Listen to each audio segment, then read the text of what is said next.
All right, we'll go to the senator, but first let's watch this.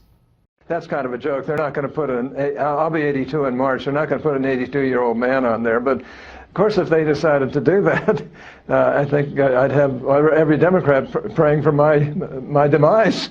Oh, let me just tell Senator Orrin Hatch, as we welcome in Senator Orrin Hatch, member of the U.S. Senate Judiciary Committee, chair of the Senate Finance Committee, you would have more than half the country praying for you every night that nothing happens to you. And by the way, you don't look a day over 70, sir. Well, that's nice of you. That's great. I wouldn't want to be appointed even at 70. You know, on Saturday, Mitch McConnell, now there's some controversy. Did he say, I won't, or I probably won't? But listen to what Chuck Grassley said about bringing any nomination to committee for a vote in the committee, Judiciary Committee. Here we go.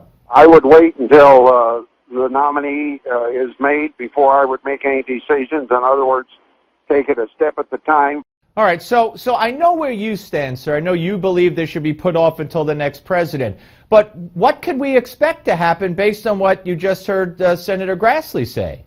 Well, it will be up to Senator Grassley whether he holds hearings, but I think the decision has been pretty well made that in order to protect the integrity of the court, you know, during this very, very political time, and it's such a big political brouhaha that this would just be thrust right in the middle of it. But in order to protect the integrity of the court, let's put it off till next year. Then whoever is president, whether it's a Democrat or Republican, will have the right to nominate whoever they want. And I think at that particular point, being out of the political sphere and preserving the integrity of the not only the committee but of the whole process, then you could you would bring up whoever the president is and whoever the president wanted. If hearings are held, if Grassley goes ahead and holds hearings and you'll be on that committee, will this just be going through the motions for the aesthetics of it, or do you believe that there are some Republicans who might actually vote for Obama's nominee if they decide to hold hearings? Well, to be honest with you, and according to Senator McConnell, he's not going to bring it up no matter what. So I think it's kind of foolish to hold hearings. At least that's the way I view it.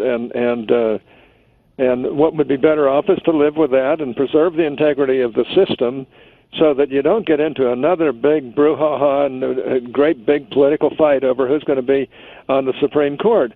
I think McConnell is right.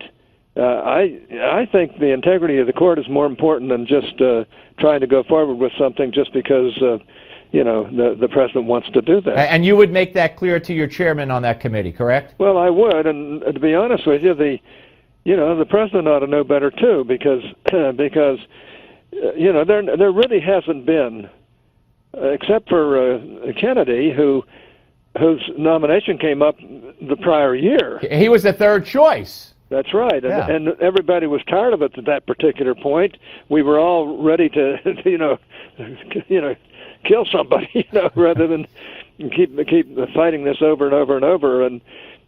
But frankly, that's the only exception in the last 80 years, to my knowledge. Look, all of this politicization began when the Democrats smeared Robert Bork. Right.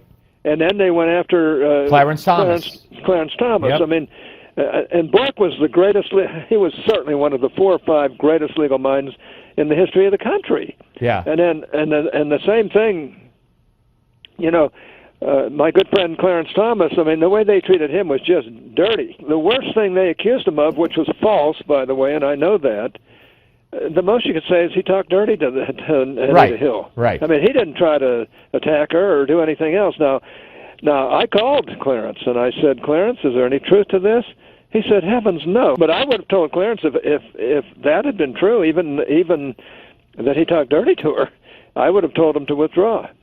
Yeah. And he said, no, sir. He said, and he wouldn't lie to me. I mean, Clarence is one of these guys that's really as straight up as anybody I've ever met. But they've been banging away at that for a long time. They've politicized the court process. And in the process, this would be the biggest politicization of it in history by this president. Let me ask you about the not to interrupt, Senator, we're almost out of time. Obama, standing up there, and someone actually asked him, sir, you voted to filibuster Samuel Alito. That's absolutely right. And he avoided the question. He is the only president in history who filibustered a judicial nominee. So he's a total hypocrite. Well, I'm not going to go that far, but I have my own feelings about it. You know, I like the president. He's a charming guy. I think he's one of the worst presidents ever. But the fact of the matter is, and he has a right to pick whoever he wants to. He has a right to nominate whoever he wants to. But the Senate has an absolute right to reject it, or to not hold hearings, or to not bring it up. Yeah, absolutely. Listen, Senator, God bless you, sir. Happy birthday in advance, and thank you. We look forward to speaking to you again. Oh, you're great. Hang in there. Let me know when I can help. Thank you. Senator Orrin Hatch, ladies and gentlemen.